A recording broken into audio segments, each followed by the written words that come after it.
Hello, friends. My name is Charmaine from To a Child, where we talk about spirituality and mental health and how they work together. And as promised, another chicken update. This here, who is actually screaming in my ear, is Sprinkles.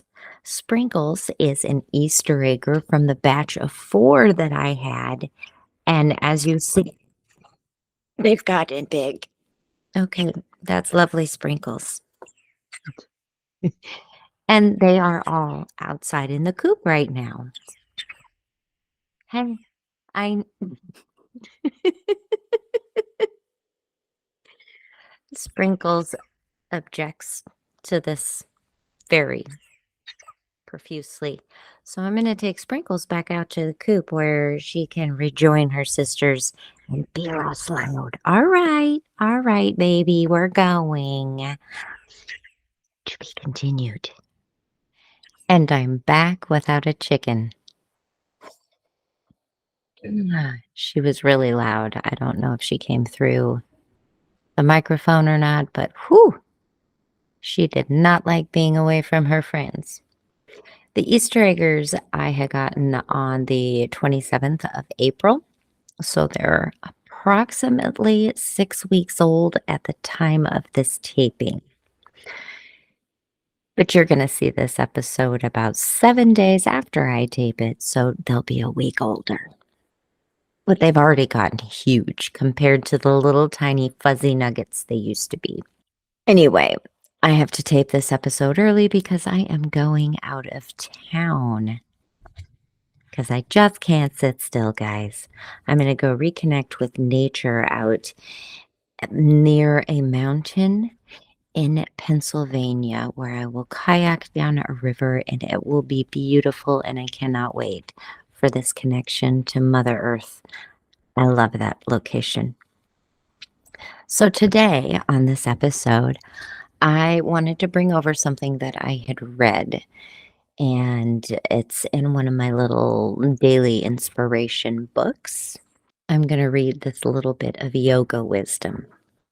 Your flaws are your beauty. Your particularities are uniquely yours.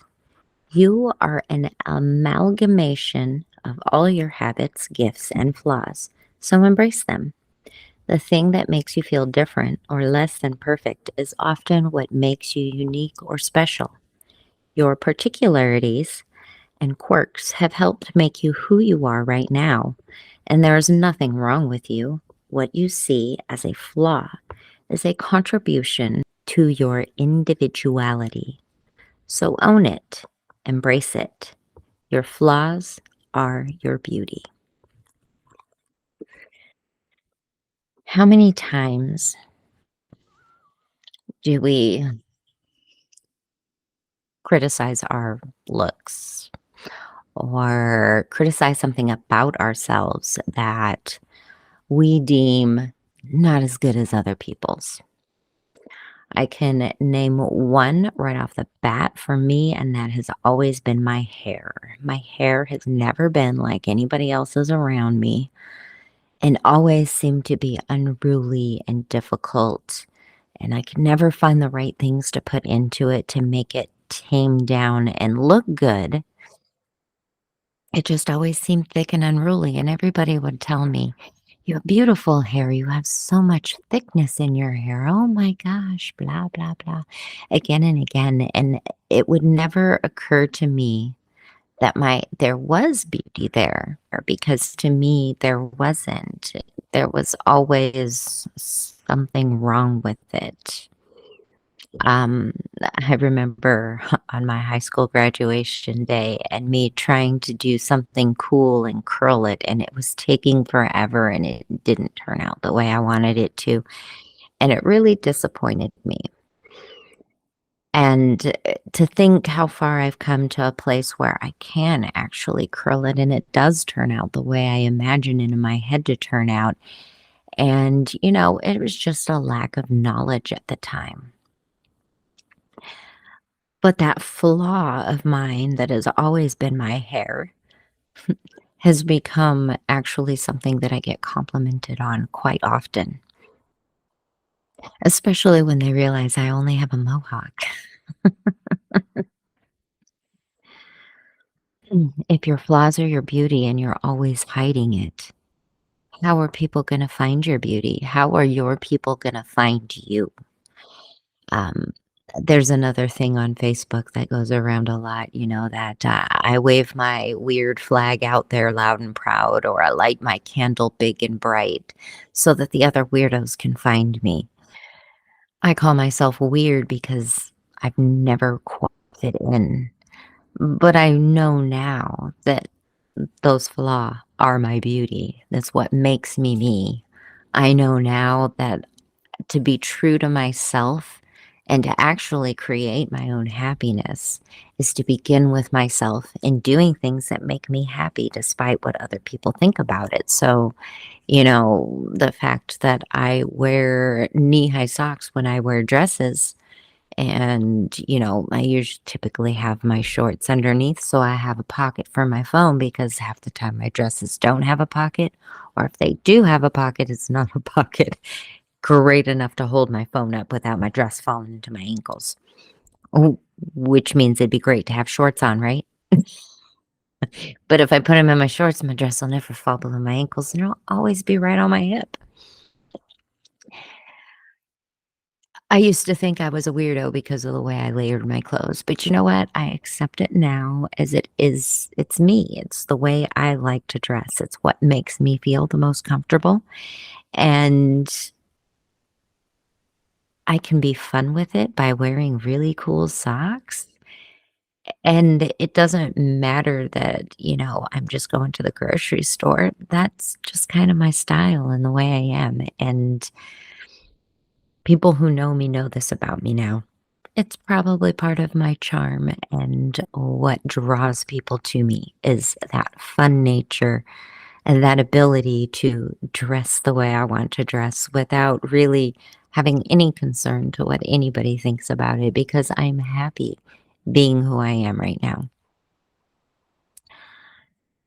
Your flaws are your beauty. Thank your flaws.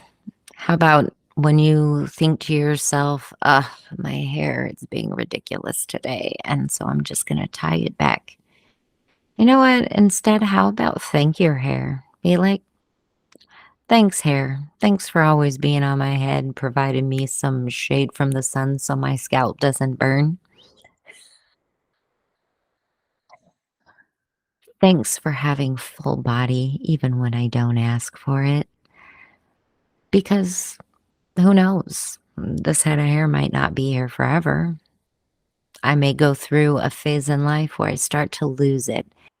When your running water stops in the house, you know how terrible that is. It makes you realize how important water is to your daily activities around the home. And just like you don't appreciate that until it's gone, the same thing goes with your flaws.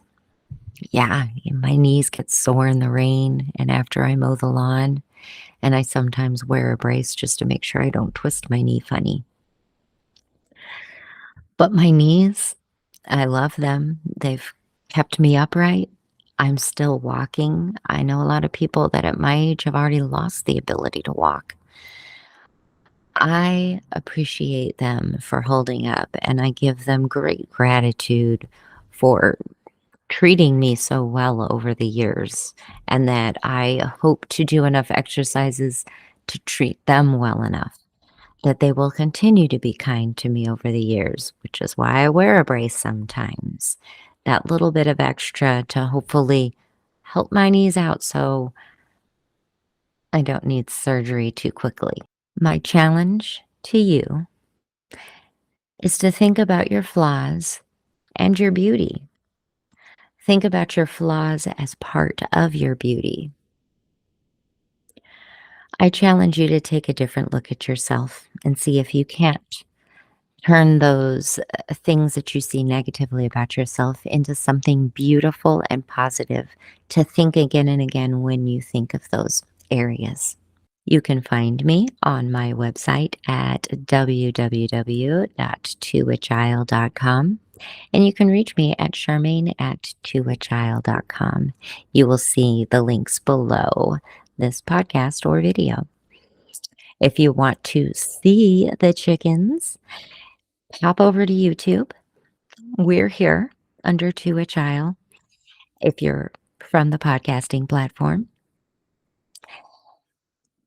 or if you just want to see my face. Otherwise, just check out the chickens and then continue on your podcasting platform.